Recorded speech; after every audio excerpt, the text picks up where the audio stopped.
Hello and welcome to the show, brought to you with the support of Mediaproxy.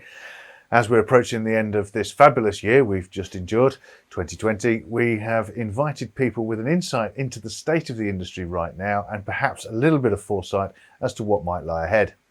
Yes, today we have someone we always like to catch up with at trade shows, and they're very well placed as a good barometer of the state of the industry. Their products are used in all areas of media production, from ski slopes, swimming pools and boxing rings, through broadcast and light entertainment, and even medical and educational environments. So we would like to welcome onto the show an old pal of KitPlus, first interviewed way back in 2011. He hasn't changed since. Welcome to the show, Steffan Hewitt from Polecam. Hello, and nice to be here. Thank you for inviting me. It's good to have you. So have you seen the landscape change for you and the industry over the last 6 months? I think what's really great is how this industry, and I'm talking the smaller end of the industry, has adapted. Innovation is just so wonderful, and it's so at the forefront in everything we're doing right now. And, you know, in March, it all went wrong. And a lot of us, me included, lost everything overnight. If it wasn't for the government snorkel, we would be really in trouble. However, we innovate. We find new ways. We can't do trade shows. You guys do what you do. We can't do trade shows. We've got to find ways of getting out there. You know, we've teamed up with a company, Densitron. We're developing a remote studio. So we can't come to you, or you can't come to us in Amsterdam or in Las Vegas. We're going to invite you into our warehouse. We've built a studio and allowing to show off the kit, whether it be how it performs or how it's packed. Doesn't matter. So, you know, we need to find new ways. We need to sell product and we need to design and build product. And it's been fascinating watching your shows. Who's come out of the woodwork with these wonderful new toys? So with how the landscape has changed over the last sort of let's say 6 months, because the first bit of lockdown was just so with what you've seen in the change, and please go into detail of how it's changed. Has this affected the kind of products that you're developing? Without shadow of a doubt, we've had to. It's almost like we've had to press a reset button. We really have. We've had to look very hard at our industry, and small businesses like ours, like yours, like many out there, have had to look at it and go, blimey, better start cutting some overheads, better start selling stuff that isn't needed today, innovate, change, or die. And it's as simple as that. So, you know, we'd already started the development of the Autopod system and the hybrid, which we've done for Panasonic, called Panapod. Yeah. But that's really started to come into its own, because these PTZ domes, whether they're with Marshall, Sony, Panasonic, Bird Dog, it doesn't matter who makes them.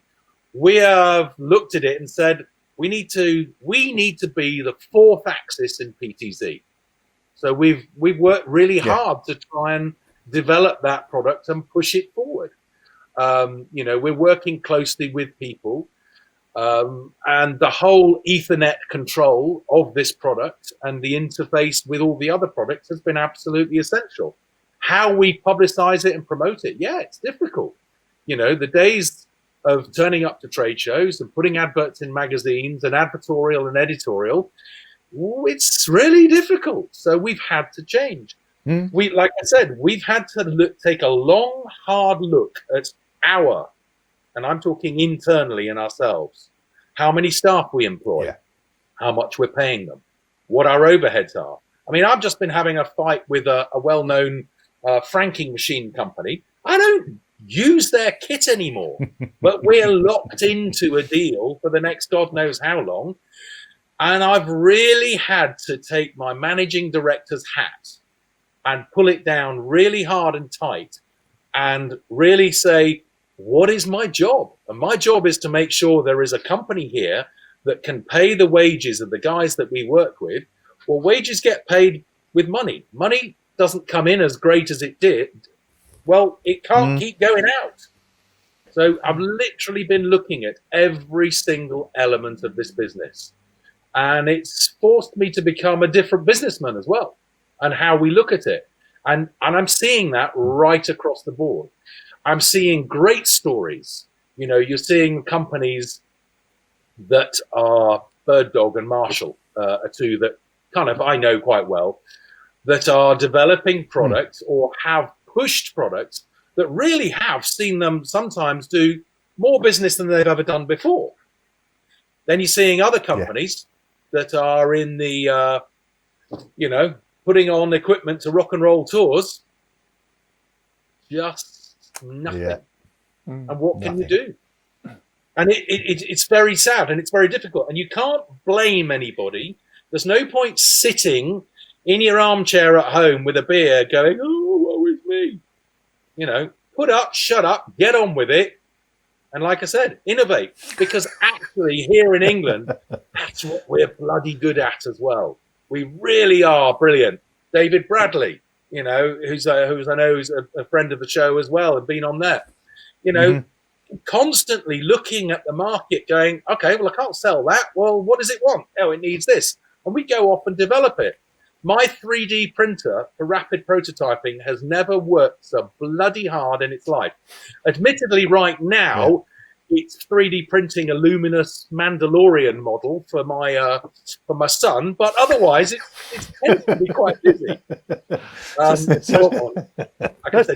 really good. They're really cool.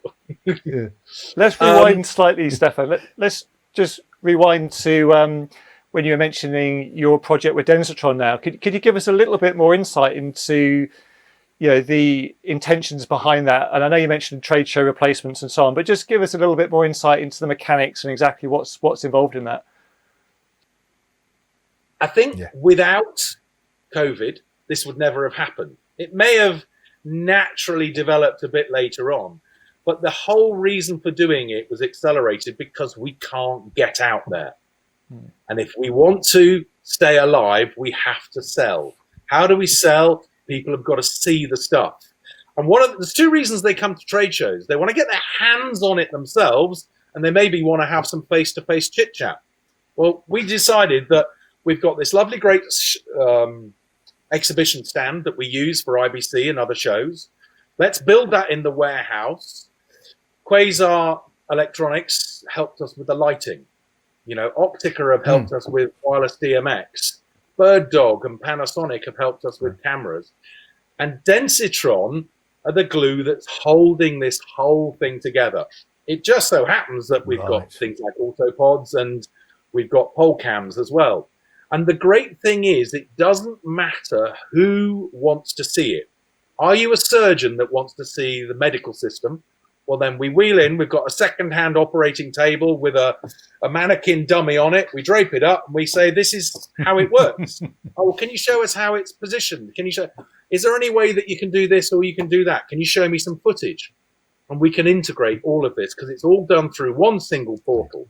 So Densitron have come in. They've put in a basic server, connects into our internet, and all the equipment connects to that with Ethernet control, and they have written the code to control it. So whether it's a PTZ, an autopod, a lighting, or content on screens, and that's where it's really good. So for the first time, and we've only just done a few tentative plays with it, and it's something I'd like you guys to have a play with soon when we're up and running, because we need feedback from other people on what works, what doesn't work, you know. But it, like I said, the most important thing is it's allowing somebody to come in, talk to us face to face, like I'm talking with you now, but also to see the product. We've got space to wheel it in and wheel it out. We've got the ability to zoom a camera into a flight case or onto a control panel. Scarhoy have put one of their panels in here as well. So, and that's all interface. So Densitron IDS are the glue that's holding all these products together within one portal. The next step will be the web interface. So not only will you be able to see and hear what's going on, but actually at 3 o'clock in the morning in California, they can dial in. We don't even need to be here. They can turn everything on, Control it. and they can start to play with that stuff themselves. Theoretically, Matt, you could be sat in your bed at 10 o'clock with your cup of cocoa, and it's an image that really I do worry about sometimes. Really, you But don't need to with think your about it. iPad, you could be looking around our studio and elevating cameras, pan, tilt, zoom, changing the color of lights, and anything else that goes with it. And I think it's a way forward. What we want to do is to start then to work with even more people, to invite people to come in and say, you know, okay, so you don't want a Bird Dog or a Panasonic on, you want to see a Sony camera on here. Fine, send the Sony camera in, we'll put it on there, and you'll be able to play with it. So I don't actually really know how far this can go. But what I do know is if somebody in Manchester wants to see a Polecam, it's a 2-day round trip for me in a hospital, which I've done very recently, Manchester Royal Eye Hospital. One of the great things about working in hospitals is that actually all the PPE's there and we're all used to using it anyway. So, you know, we have to clean the kit down before we go in. We have to wear scrubs. We have to wear masks. We have to wear everything. So kind of situation normal. It was actually quite nice. A bit horrific filming eye surgery, I have to say. That really did... well, rather you than me. Yeah.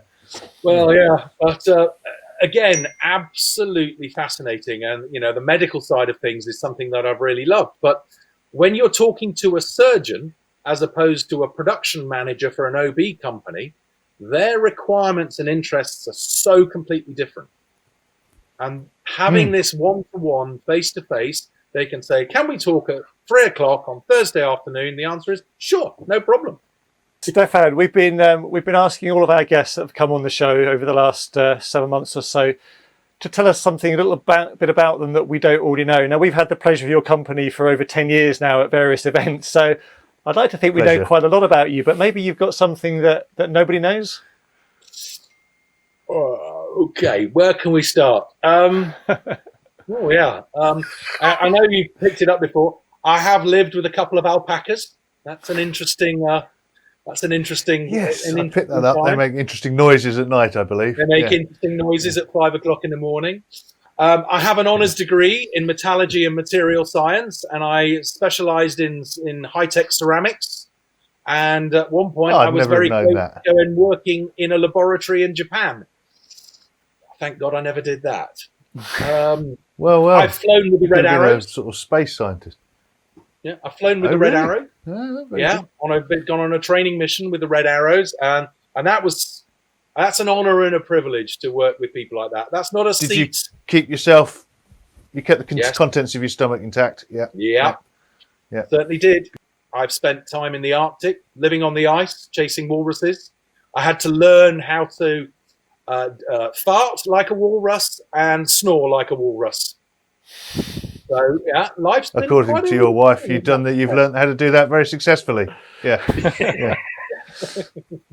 So finally, before we go too far down the wrong direction there, if you were at Bondi Beach right now and somebody asked you for a weather report on the state of the industry next year, what would you predict?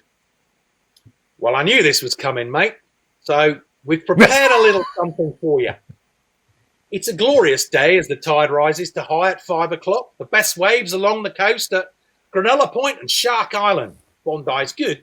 Manly's pumping. North Marrabine's got some classic left-handers and Whale Beach wedges offering some bone crushers for the more adventurous. Downtown Sydney, that's the surf report.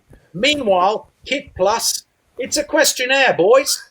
Is it gonna be Kylie or in excess? Your vote counts. We want to hear what you've got to say. Thank you very much. 2SM signing off. Thank you for watching today, and thank you for Stefan for coming on the show.